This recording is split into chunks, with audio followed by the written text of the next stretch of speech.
Hello everyone. चलिए आज हम लोग स्टार्ट करने जा रहे हैं आइसोमरिज्म का नेक्स्ट टॉपिक। हम लोग ने सारा का सारा स्ट्रक्चरल आइसोमरिज्म कवर कर लिया था। आज स्टार्ट करने जा रहे हैं स्टीरियो आइसोमर्स या स्पेस आइसोमर। ये क्या है? स्टीरियो आइसोमर्स या स्पेस आइसोमर। चलो ध्यान देना। सबसे पहले याद करो फिर से आइसोमर। आइसोमर किसको कहते हैं? जिसमें मॉलिक्यूलर फार्मूला कैसा होना चाहिए? सेम। और स्ट्रक्चर फार्मूला कैसा होना चाहिए? Different. Molecular formula same, structure formula different. अब किसको स्पेस आइसोमर कहेंगे? तो कहता है जिसमें कनेक्टिविटी सेम हो एटम या ग्रुप का, लेकिन स्पेस में पोजीशन कैसा हो? डिफरेंट। कनेक्टिविटी एटम या ग्रुप का कैसा होना चाहिए? सेम, लेकिन कहता है but different space position are called stereo isomers. इसी को कहते हैं स्टीरियो आइसोमेरिज्म। समझना, एग्जाम्पल से समझिएगा। जो मैंने एग्जाम्पल शुरू में भी दिया था वही एग्जाम्पल यहाँ पे ले रहा हूँ। जैसे मान लो CH2 यहीं पे क्लोरीन लगा है और इसमें यहाँ पे क्लोरीन लगा है। मतलब कहने का मतलब क्या हुआ? यहाँ पे ये पहला पोजीशन और ये दूसरा पोजीशन। इसी का दूसरा आइसोमर्स देख लो, CH2। अब इस क्लोरीन का पोजीशन एक बार एयर में कर दो तो देखो तो अब यहाँ पे ये पहला कार्बन, ये दूसरा कार्बन पे क्लोरीन का पोजीशन देखो कहाँ है? ऊपर। और इसमें कहाँ है? नीचे। तो इन दोनों में अंतर क्या हुआ? गौर से देखना। आइसोमर्स क्या बोला था? Having same connectivity. यहाँ पे भी क्लोरीन जो है 1-2 पे अटैच्ड है, यहाँ पे क्लोरीन 1-2 पे अटैच्ड है। तो कनेक्टिविटी क्या है? सेम। बट कहता है डिफरेंट स्पेस पोजीशन। यहाँ पे देखो क्या है? दूसरे नंबर पे क्लोरीन कहाँ है? नीचे। और यहाँ पे दूसरे नंबर पे क्लोरीन कहाँ है? ऊपर। तो अगर मान ले हम इसको A और इसको B, तो ऑफ कोर्स ये दोनों जो A और B है इसी को हम क्या बोलेंगे? Stereo isomers. इसको हम क्या बोलेंगे? Stereo isomers. इसको मैं थोड़ा सा ऊपर कर देता हूँ। इसी को हम बोलेंगे, sorry, this are called stereo isomers, या इसी को हम बोलेंगे स्पेस आइसोमर्स। Space isomers. फिर से सुनो हमने क्या कहा। इन दोनों में देखो, इस एटम पे, मतलब इस मॉलिक्यूल में और इस मॉलिक्यूल में क्लोरीन का पोजीशन कहाँ है? 1-2 पे। यहाँ भी 1-2 पे है, लेकिन दूसरे नंबर पे देखो क्लोरीन कहाँ है? नीचे। यहाँ दूसरे नंबर पे क्लोरीन कहाँ है? ऊपर। तो केवल यहाँ देखो कनेक्टिविटी सेम है, केवल स्पेस में पोजीशन क्या है? डिफरेंट। तो क्या बोला? Stereo isomers. देखो जैसे ये हाथ हमारे शोल्डर से अटैच्ड है, एक बार मान लो नीचे है और एक बार मान लो कहाँ है? ऊपर। तो दोनों पोजीशन में गौर से देखो अटैचमेंट तो सेम शोल्डर से, केवल एक बार नीचे है और एक बार कहाँ है? ऊपर। तो ये जो स्पेस में पोजीशन जब डिफरेंट रहता है तो इसी को हम क्या बोलते हैं? Stereo isomers. शायद थोड़ा सा क्लियर हो गया होगा। अब डेफिनेशन पढ़ो। Isomers having same connectivity.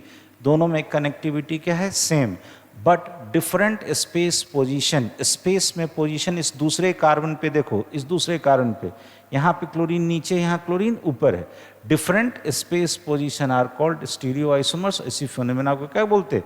Stereo isomerism. चलिए नेक्स्ट टॉपिक पे आते हैं। अब कहता है इसका टाइप्स 2 तरह का। एक होता है कन्फिग्यूरेशनल, एक होता है कन्फॉर्मेशनल। यहाँ देखो कहता है आइसोमर्स are interconverted, ऐसे लिखो, interconverted by lysis of bond। कैसे याद कैसे रहेगा? यहाँ देखो ये जो टर्म है Fi, इससे याद रखना फिजन।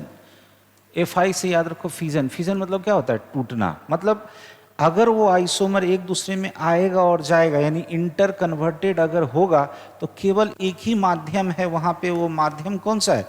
Lysis of bond. क्या है? Lysis of bond. मतलब समझो, जैसे CH2 डबल बॉन्ड CH2, ऐसा नहीं लो, CH ऐसा लिखा, sorry, C double bond C यहाँ ले लो, Cl यहाँ ले लो, Cl यहाँ ले लो, H यहाँ ले लो, H। कौन से देखो यहाँ पे क्लोरीन का पोजीशन क्या है? डबल बॉन्ड के एक साइड है। इसी का हम दूसरा स्ट्रक्चर अगर हम बना दें, C डबल बॉन्ड C, एक बार Cl यहाँ ले लो। हमें एक बात पता है कि जैसे ही कहीं पाई बॉन्ड आता है, पाई बॉन्ड में रोटेशन अलाउड नहीं है। तो जब तक ये इसमें अगर आएगा, यहाँ देखो, यहाँ क्लोरीन का पोजीशन कहाँ चला गया, उल्टा, अपोजिट साइड, यहाँ कहाँ था, सेम साइड। तो अगर इसको इसमें अगर आना होगा, इसको अगर इसमें आना होगा तो केवल तभी संभव है जब ये पाई बॉन्ड को क्या करे, तोड़े, क्योंकि पाई बॉन्ड में रोटेशन अलाउड नहीं, क्योंकि जब तक ये कार्बन घूमेगा नहीं, यहाँ आएगा नहीं, तो घूमने का एक ही तरीका है कि इस पाई बॉन्ड को क्या करना होगा, तोड़ना होगा। तो कहता है isomers are inter converted by lysis of bond. जब लाइसिस बॉन्ड को तोड़ना पड़ेगा तब क्या कहलाता है, कन्फिग्यूरेशनल। यहां कहता है, इसमें देखना, इसमें कहता है isomers are inter converted due to rotation, चाहे ऐसे लिखो possible rotation, due to possible rotation around sigma bond, potassium possible rotation around sigma bond. आपको भी पता होगा कि अगर कहीं सिंगल बॉन्ड हो तो उसमें रोटेशन क्या है, अलाउड है। तो वहाँ पे चूंकि बिना बॉन्ड को तोड़े हुए अगर आ सकता है तो उसको क्या बोलते हैं, कन्फॉर्मेशनल। यही जो एग्जाम्पल मैंने अभी जस्ट पीछे आपको बताया था, जैसे यहाँ देखो CH2 एक क्लोरीन नीचे ले लो, यहाँ भी नीचे ले लो। अगर हम इसको इसमें कन्वर्ट करें तो CH2 अब क्लोरीन कहाँ चला गया, ऊपर। देखो ये क्यों संभव है, क्योंकि यहाँ पे क्या है, सिग्मा बॉन्ड, आपको पता है सिग्मा बॉन्ड में रोटेशन अलाउड है। यहाँ भी वही है सिग्मा बॉन्ड, तो यहाँ रोटेशन अलाउड है। गौर से देखो, यहाँ रोटेट किए तो क्लोरीन कहाँ चला गया, ऊपर। यहाँ रोटेट करोगे तो क्लोरीन कहाँ जाएगा, नीचे।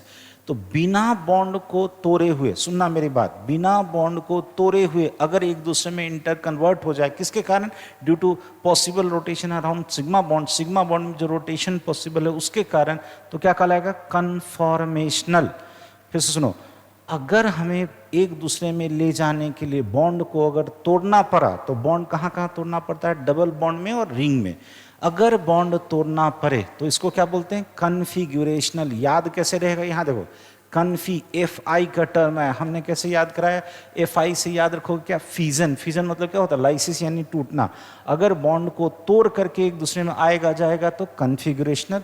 ऐसे ही अगर आ गया, क्योंकि वहाँ पे सिग्मा बॉन्ड था, यानी सिंगल बॉन्ड था, इसके कारण अगर रोटेशन होता है around sigma bond, this is called conformational isomers. क्या कहलाता है, कन्फॉर्मेशनल आइसोमर्स। चलिए नेक्स्ट आइए, आपको मैंने बताया,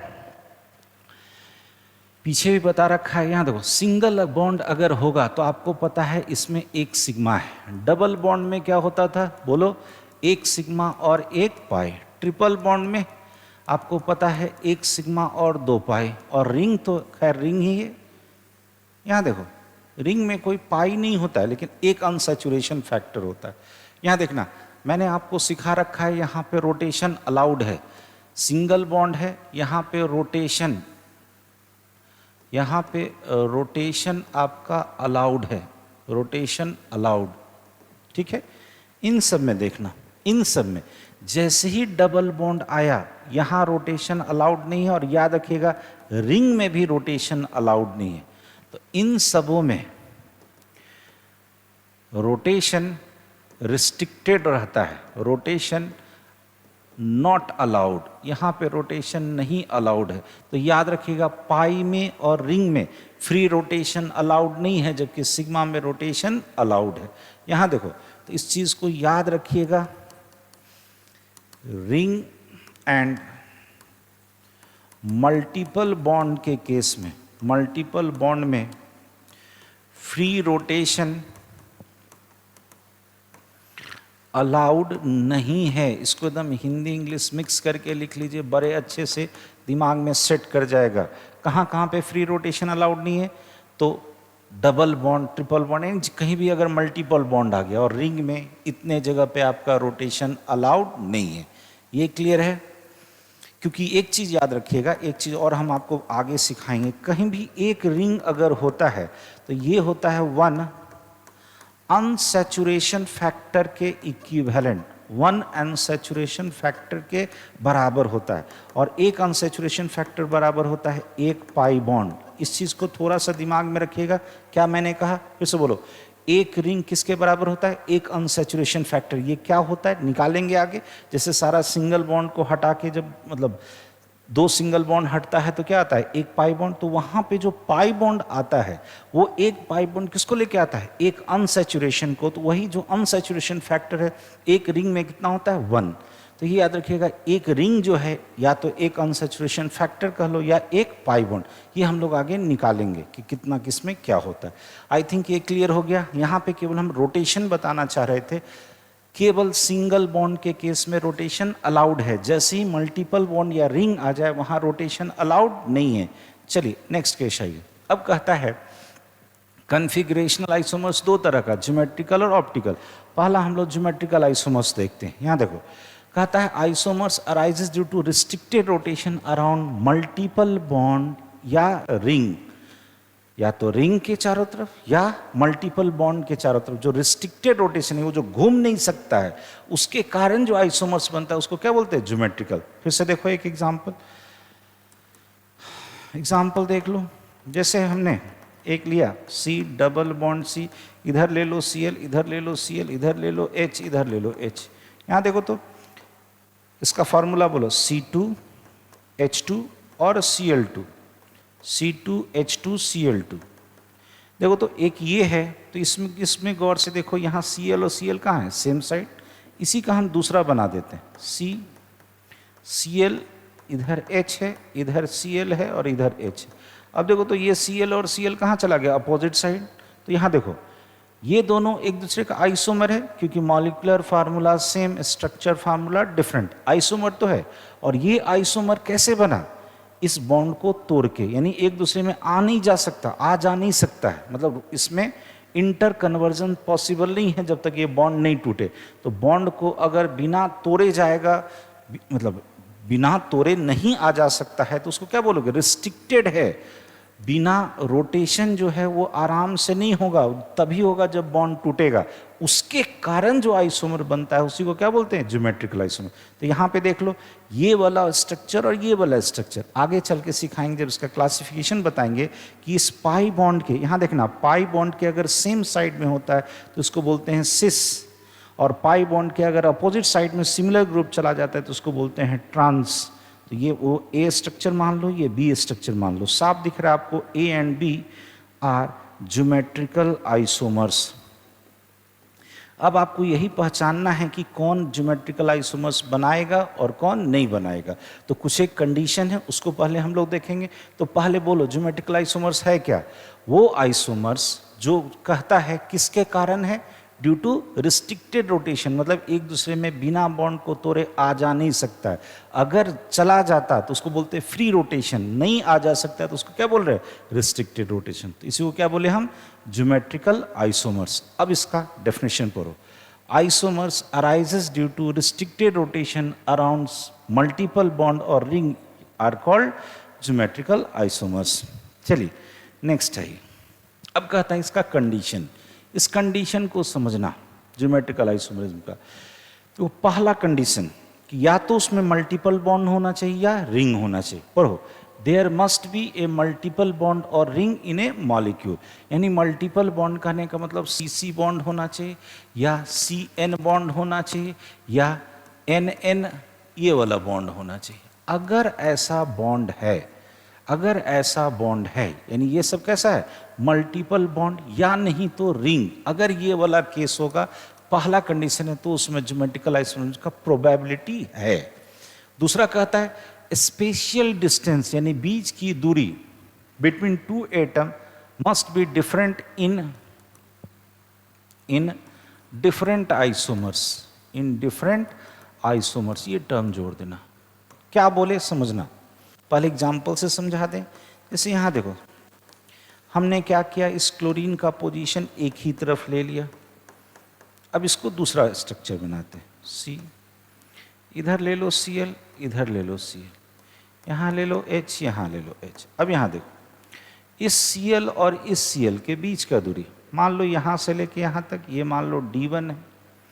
यहाँ से लेके यहाँ तक इसके स्पेस का बीच का दूरी, यहाँ से मान लो यहाँ तक, ये D2 है।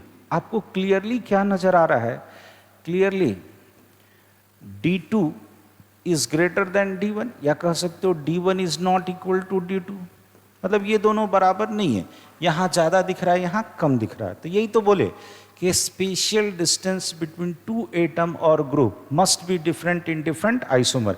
इसमें जो दूरी है वो कुछ और होगा, इसमें कुछ दूरी और होगा। तो ये सिस में कम है और ट्रांस में ज़्यादा है। तो ये क्लियर हुआ। पहला बोलो उसमें क्या होना चाहिए, मल्टीपल बॉन्ड। दूसरा क्या बोला कि उसके जो दो सिमिलर एटम है उसके बीच का दूरी क्या होना चाहिए, दोनों में डिफरेंट। दोनों में कैसा होना चाहिए, डिफरेंट। इसको आप रोक करके लिखना चाहो बड़े अच्छे से लिख लेना। चलो आगे बढ़ते हैं।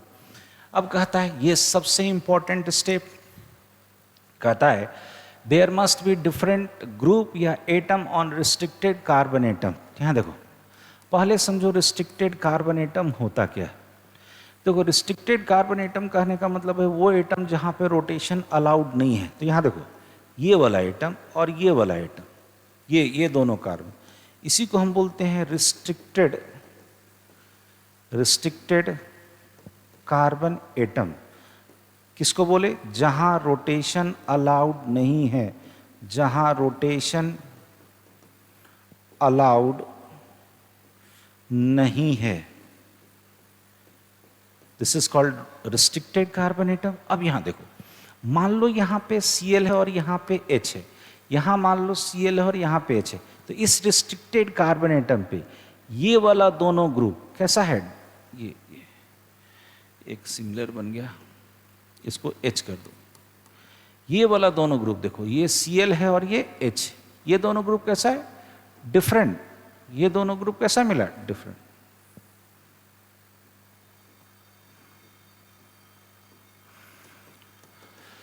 डिफरेंट एटम कह लो या ग्रुप कह लो, सेम वही चीज यहां भी देखो, यहां भी ये दोनों कैसा है, डिफरेंट। अपर हो एक बार, there must be different group या एटम, डिफरेंट ग्रुप या एटम कहां पे, ऑन रिस्ट्रिक्टेड कार्बन। शायद अब समझ में आया होगा, फिर से बोलो। रिस्ट्रिक्टेड कार्बन हमने किसे कहा, जहां रोटेशन अलाउड नहीं, यानी कि जो घूम नहीं सकता, रोटेट नहीं कर सकता, और इस पे ये दोनों ग्रुप कैसा है, डिफरेंट। चलो एक और देख लो एग्जांपल, रिंग वाला। जैसे ये रिंग, यहाँ देखो इस कार्बन और ये कार्बन, आपको पता है कि रिंग में कोई भी कार्बन है ये रोटेट नहीं कर सकता है, क्योंकि ये कैसा है, एक अनसैचुरेशन फैक्टर यानी पाई बॉन्ड से मान के चलो बंधा हुआ। अब देखो कार्बन कितना बॉन्ड बनाता है, 4, इसमें से 2 बॉन्ड यहाँ फिक्स्ड है तो 2 तो फ्री है। तो अब मान लो यहाँ पे और यहाँ पे, जैसे इसके केस में मान लो यहाँ OH है, यहाँ OH है, यहाँ पे मान लो H है और यहाँ H है। अब यहाँ देखो ये एटम और ये वाला एटम, ये दोनों एटम, यही दोनों कैसा है, रिस्ट्रिक्टेड कार्बन एटम। क्योंकि गौर से देखो ये एटम और इस एटम में रोटेशन अलाउड नहीं है। यहाँ भी चेक करो H OH, यहाँ भी है OH और H, यानी ये कैसा ग्रुप है, डिफरेंट। ये कैसा है जी, ये है मेरा डिफरेंट ग्रुप या एटम कह लो, डिफरेंट एटम या ग्रुप जो भी कह लो, डिफरेंट ग्रुप्स। तो फिर से बोलो, जहां रोटेशन अलाउड नहीं है उसको क्या बोले, रिस्ट्रिक्टेड कार्बन एटम। अगर उस पे दोनों ग्रुप अगर डिफरेंट होगा तभी ज्योमेट्रिकल आइसोमर शो करेगा। तो ये 3 कंडीशन है, आपको याद रखना है, इसी पे हम लोग क्वेश्चन बनाएंगे। चलो बोलो, क्या हमने कहा, सबसे पहला कंडीशन वहाँ क्या होना चाहिए, एक मल्टीपल बॉन्ड। दूसरा कहता है उसके बीच का जो एटम जो है, सिमिलर एटम जो है, उसके बीच का दूरी क्या होना चाहिए, दोनों आइसोमर में डिफरेंट होना चाहिए। और तीसरा सबसे इंपॉर्टेंट क्या बोले कि ये जो रिस्ट्रिक्टेड कार्बन है इस पे ये जो दोनों ग्रुप होगा, इस रिस्ट्रिक्टेड कार्बन पे जो दोनों ग्रुप होगा वो कैसा होना चाहिए, डिफरेंट, अदरवाइज ये शो नहीं करेगा। तो अब आपको कहता है, क्वेश्चन हमने दिया है कि which of the following compound shows GI, कौन सा फॉलोइंग कंपाउंड आपका ज्योमेट्रिकल आइसोमर शो करेगा। चलो पहला दिया है हमने प्रोपीन, शो करेगा या नहीं करेगा आपको बताना है। सुन लो, प्रोपीन है, पहले स्ट्रक्चर बनाओ। प्रोपीन कहने का मतलब कितना कार्बन, 3, प्रोप मतलब 3 कार्बन जिसमें डबल बॉन्ड लगा हुआ है। तो ऐसे मान लो CH2 डबल बॉन्ड CH और CH3। हमने क्या सिखाया है कि जहाँ पे डबल बॉन्ड है ये वाला कार्बन क्या होगा, रिस्ट्रिक्टेड कार्बन। आपको चेक करना है, चेक करो, यहाँ जहाँ डबल बॉन्ड है उसको ऐसे दिखाओ, इस कार्बन पे देखो क्या क्या है, H और CH3। यहाँ आ जाओ, इस कार्बन पे दोनों कौन है, हाइड्रोजन। तो गौर से देखो, ये कार्बन और ये कार्बन, ये रिस्ट्रिक्टेड कार्बन था, इस पे ये दोनों ग्रुप कैसा मिल गया, सेम। ये कैसा मिल गया, सेम। तो रिस्ट्रिक्टेड कार्बन पे एटम अगर सेम है तो ये शो नहीं करेगा, does not shows GI, geometrical isomerism show नहीं करेगा। आई थिंक ये क्लियर हो गया। चलो नेक्स्ट, इसी तरह से सोच के बताओ इस 2-ब्यूटीन को। वीडियो आप रोक लो और तब सोचो कि 2-ब्यूटीन में क्या होगा। सोच लिए, सोचे या नहीं सोचे, मेरे साथ अब सोचो। बोलो, ब्यूट मतलब कितना कार्बन, 4। ब्यूट मतलब कितना कार्बन, 4। एक काम करो, जिसके दूसरे पोजीशन पे है डबल बॉन्ड, तो CH3 है, CH है, डबल बॉन्ड, फिर CH और CH3, यही होगा 2-ब्यूटीन का स्ट्रक्चर। पहले स्ट्रक्चर बनाना सीखो, 1, 2, 3 और 4। हमने क्या बोला कि जहां रिस्ट्रिक्टेड कार्बन एटम है उसको पहले बनाओ, ये बना दिया। चेक करो, इस कार्बन पे एक H है और एक CH3 है। इस कार्बन पे चेक करो, यहां भी एक H है और एक CH3। यहां देखना, ये कार्बन और ये कार्बन कैसा था, रिस्ट्रिक्टेड कार्बन एटम था। यहां ये और ये क्या है, डिफरेंट। यहां भी ये और ये क्या है, डिफरेंट। फिर से देखो, एक भी कार्बन पे अगर सेम हो जाए तो कभी भी जीआई शो नहीं करेगा। यहां दोनों कार्बन पे कैसा है, डिफरेंट। यहां भी डिफरेंट है और यहां भी डिफरेंट है। तो अब बोलो, ये कंडीशन फुलफिल करेगा। पहला था pi bond, spatial distance different हो जाएगा, एक तरफ है सिस, अपोजिट जाएगा तो ट्रांस। और कहता है इस रिस्ट्रिक्टेड पे दोनों कैसा है, डिफरेंट। तो कहता है ये शो करेगा, शोज जीआई, ये ज्योमेट्रिकल आइसोमरिज्म शो करेगा। आई थिंक ये क्लियर हो गया, ये क्लियर हो गया। रोक करके अच्छे से इसको लिख लेना। चलो नेक्स्ट है आपका 2-ब्यूटाइन। सोच करके बताओ, ये आपका शो करेगा या नहीं करेगा। जैसे 2-ब्यूटीन था वैसे ही आपको सोचना है। सोचो, CH3, C triple bond C, CH3। सोचो, यहाँ पे मल्टीपल बॉन्ड यहाँ पे है और यहाँ है आपका CH3 और यहाँ है आपका CH3। फिर वही स्ट्रक्चर रिपीट हो गया। क्यों? क्योंकि यहाँ पे देखो, जहाँ पे रिस्ट्रिक्टेड एटम है यहाँ पे 2 ग्रुप है ही नहीं, यहाँ पे एक ही ग्रुप है। क्यों? क्योंकि कार्बन का मैक्सिमम वैलेंसी कितना, 4, और ये 3 बॉन्ड यही, तो एक ही बॉन्ड ना फ्री था, तो एक ही ग्रुप आया। तो यहाँ कोई जीआई का चांस नहीं है, नो जीआई। यहाँ ज्योमेट्रिकल आइसोमरिज्म शो नहीं करेगा। इसको बताओ, 2-मिथाइल 2-ब्यूटीन। एकदम सोच के बताओ, पहले स्ट्रक्चर बनाओ। देखो, ये जितना भी मैंने एग्जाम्पल दे रखा है कहीं ना कहीं का पूछा हुआ क्वेश्चन है। 2-मिथाइल 2-ब्यूटीन, क्या करना है आपको, बनाना स्टार्ट करो। 2-मिथाइल 2-ब्यूटीन, यहाँ पे डबल बॉन्ड है, एक मिथाइल है।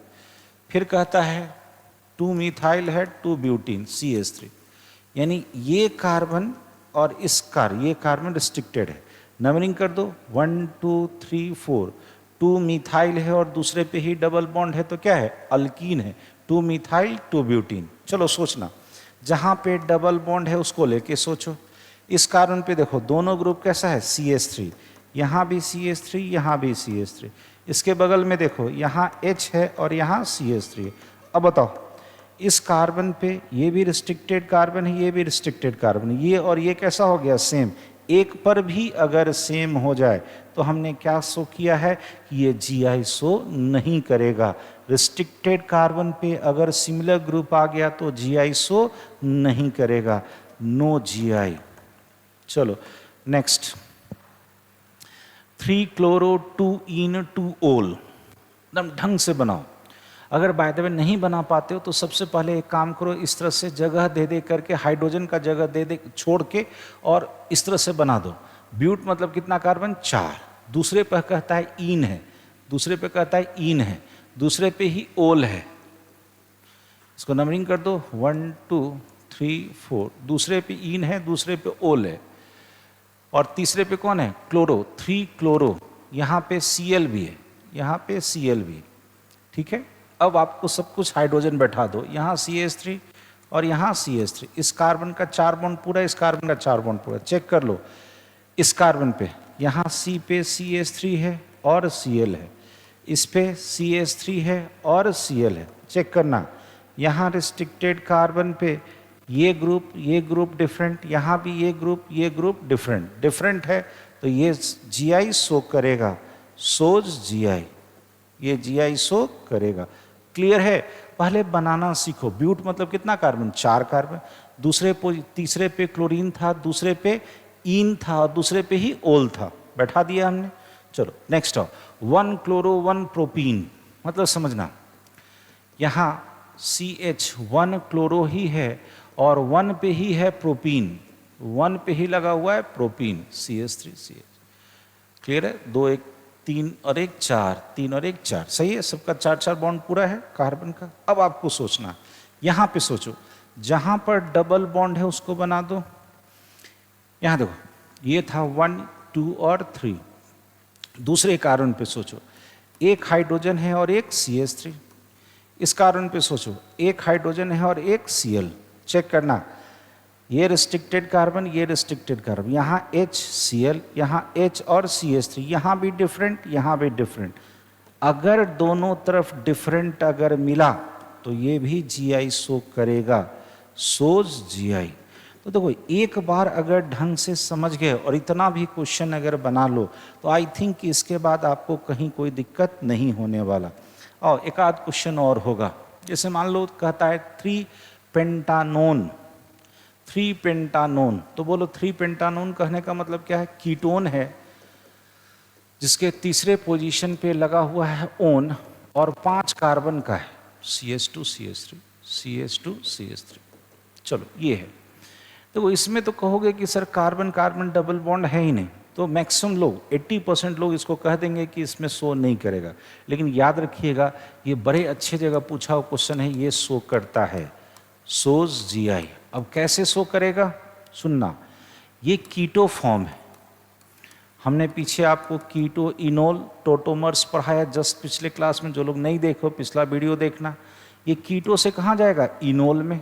कोई एक अल्फा कार्बन का हाइड्रोजन लेके वहाँ बैठा दो, तो मान लीजिए ये वाला हाइड्रोजन माइग्रेट करेंगे, तो CH3CH बोलना जो हमने सिखाया था, ये पाई बॉन्ड टूटेगा, यहाँ माइनस यहाँ प्लस, H+ को ले लिया तो यहाँ क्या लग गया? OH। यहाँ से H+ गया, अपना इलेक्ट्रॉन छोड़ दिया, तो यहाँ क्या बन जाएगा? डबल बॉन्ड, और यहाँ CH3। अब इसको लेके सोचो, जहाँ पे आपका डबल बॉन्ड है उसको यहाँ बना दो। ये लिख लो इसको ऐसे, 1 2 3 4 5। बोलो, इस तीसरे कार्बन पे क्या है? एक OH है और इधर CH2 CH3 है, ये CH2 है।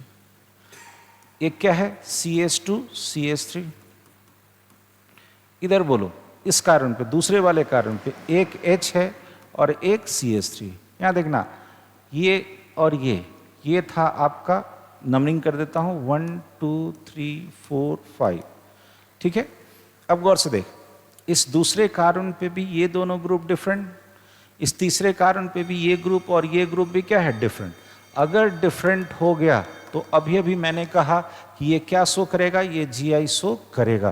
तो ये अपने आप में बहुत ही अच्छा क्वेश्चन है, जिसमें पहले कंसेप्ट क्या था? कीटो को कहाँ लाना था? इनोल में। कीटो को कहाँ लाना था? इनोल में। और तब चेक करना था कि उस मल्टीपल कार्बन के अराउंड में ये आपका कंडीशन फुलफिल कर रहा है या नहीं। इसको ढंग से एक बार बनाओ, एकदम ढंग से 2 बार वीडियो को देखो, बनाओ, और ऐसे ही क्वेश्चंस आपको अच्छे अच्छे एग्जाम्स में मिलेंगे। नेक्स्ट आओ, 1 फेनाइल 2 प्रोपीन कहता है, चेक करो, 3 कार्बन है, पहले पोजीशन पे फेनाइल है और यहाँ पे प्रोपीन लगा हुआ है। तो सब जगह चेक कर लो, हाइड्रोजन बैठा देना। यहाँ पे कितना हाइड्रोजन? 2 बॉन्ड बना, यानी 2 हाइड्रोजन होगा। चलो चेक करो, हमने क्या सीखा है कि जहाँ पर मल्टीपल बॉन्ड है उसके चारों तरफ बैठाओ। यहाँ देख, इस कार्बन पे 2 हाइड्रोजन है, यहाँ 1 हाइड्रोजन है और एक लगा हुआ है इधर CH2 और फेनाइल, CH2 और फेनाइल। देखो यहाँ पे इस कार्बन पे, ये जो रिस्ट्रिक्टेड कार्बन था, यहाँ पे ये दोनों ग्रुप क्या हो गया? सेम हो गया, तो ये Gi शो नहीं करेगा, नो Gi। देखो एक बार अगर बनाना सीख गए ना तो ये सब बड़ा आसान है। चलो नेक्स्ट क्वेश्चन की तरफ बढ़ते हैं। ये लास्ट क्वेश्चन है इसका, रोक करके बनाओ, रोक करके बनाओ। यहाँ क्या था? 1 फेनाइल 2 प्रोपीन, और यहाँ पे है 1 फेनाइल 1 प्रोपीन। ये भी कहीं का पूछा हुआ क्वेश्चन होगा, इसीलिए मैंने इस तरह से दे रखा है। सोच करके इसको रोक करके वीडियो को बनाओ। हमने क्या कहा, कितना कार्बन, 3 कार्बन। क्या कहा, ये पहले ही पे अल्कीन भी है और यहीं फेनाइल भी है, बाकी सब हाइड्रोजन बैठा दो। यहाँ 1 हाइड्रोजन होगा, यहाँ 3 हाइड्रोजन होगा। देख लो, चेक कर लो, CC डबल बॉन्ड जहाँ पे था नंबरिंग कर दो 1 2 और 3। तो देखो तो 1 और 2 पे, दूसरे पे देखो, दूसरे पे 1 हाइड्रोजन है और 1 CH3 है। इस पहले पे 1 हाइड्रोजन है और 1 फिनाइल है। चेक करो, फिनाइल और H डिफरेंट, CH3 और H डिफरेंट। अगर सब का सब अगर डिफरेंट हो जाए, रिस्ट्रिक्टेड कार्बन एटम पे अगर आपका ग्रुप अगर डिफरेंट हो जाए तो ये GI सोक करेगा, सोज GI, ये आपका GI सोक करेगा। आई थिंक इतना बड़े अच्छे से क्लियर हो गया होगा ज्योमेट्रिकल आइसोमेरिज्म। तो ये हमने आपको केवल एग्जाम्पल और उसको पहचानने का तरीका बताया है, ठीक है। अगले क्लास में इसका नोमेनक्लेचर और इसका नंबर्स कैसे डिटेक्ट करते हैं, कितना होता है, वो सब हम लोग देखेंगे। तो हमारे साथ इसके लिए बने रहिए और ढंग से मैं एक एक टॉपिक को डील कर दूंगा। और आप लोग से एकदम रिक्वेस्ट है कि देखो, थोड़ा सा जो ऑफलाइन क्लास है वो होता क्या है कि कहीं भी खासकर बिहार वगैरह में बहुत सारा पर्व आ जाता है, पर्व वगैरह का डिस्टर्ब रहता है, बट उस डिस्टर्बेंस को हम लोग मेकअप करते हैं इस ऑनलाइन से भी और ऑफलाइन से भी। और आपको सबको पता है कि जब ऑफलाइन ढंग से चलती है तो रेगुलर क्लास चलती है। तो सब लोग एकदम याद रखिएगा, ऑफलाइन मस्ट अटेंड कीजिए, क्योंकि देखिए मेंटल स्टेबिलिटी जो होता है ना, मेंटल जो एक मेकअप होता है ना, टीचर्स और स्टूडेंट का जो एक रिलेशन होता है जिसको मेंटेन करना, वो ऑफलाइन क्लास में ही होता है। वो एक बार अगर ढंग से आप डिसिप्लिन के तहत मैनेज कर लेंगे तो पढ़ाई वाकई में आसान है बाबू। आगे आपकी मर्जी, थोड़ा सा ढंग से पढ़िए, हमारे साथ बने रहिए। तब तक के लिए थैंक यू।